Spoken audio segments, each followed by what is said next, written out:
Eu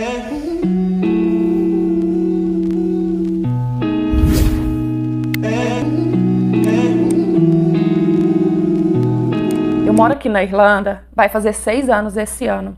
E quando eu vim do Brasil pra cá, eu vim fugida, porque lá no Brasil eu era casada com um cara que era um verdadeiro monstro. Um cara tão cruel que se eu não tivesse conhecido de perto, se eu não tivesse vivido, eu não ia acreditar que existe pessoa daquele jeito. E com as pessoas de fora, ele era um amor, sabe? Brincalhão, conversador, alegre, divertido. Então quem olhava jamais podia imaginar o que eu passava com ele dentro de casa. A minha família não acreditava, a minha mãe não acreditava, porque com ela ele era o genro dos sonhos, né? Ele era um amor de pessoa.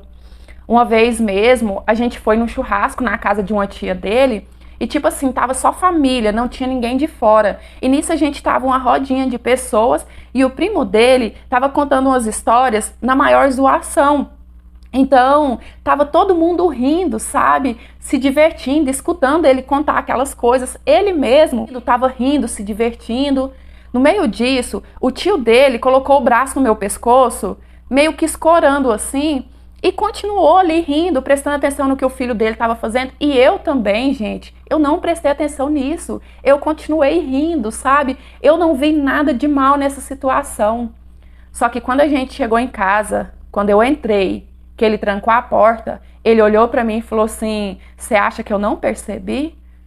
E eu: "Percebeu o quê?" Ele falou assim: "O assanhamento que você tava para cima do meu tio, você acha que eu sou bobo?"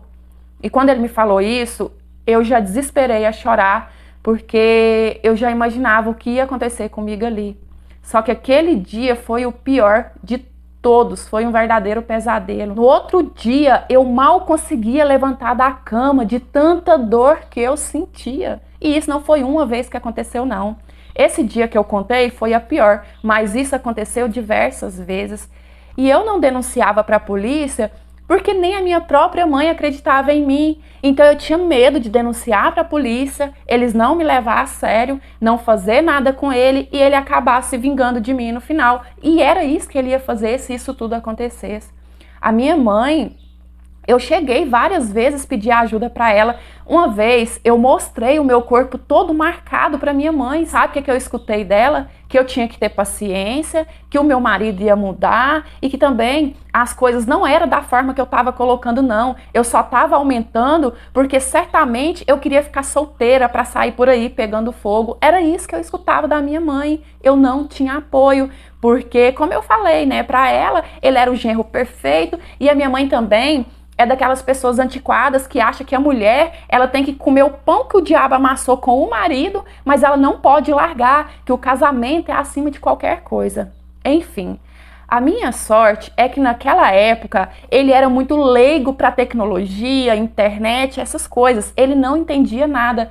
E eu já tinha um celular digital que ele não sabia mexer. Foi essa a minha salvação. Senão, ou eu estaria lá até hoje, ou eu nem estaria viva mais.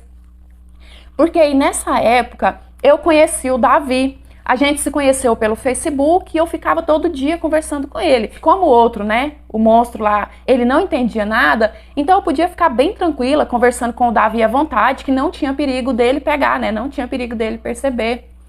E eu me sentia tão carente, sabe, de uma amizade, de uma pessoa para me apoiar, para me escutar, para, sei lá, pelo menos me dar um conselho, que com poucos dias que eu e o Davi estavam se falando, eu já contei para ele, eu já desabafei, já contei toda a situação que eu vivia dentro de casa e aquilo meio que foi se aproximando a gente foi se apegando um no outro, foi criando um laço. O Davi também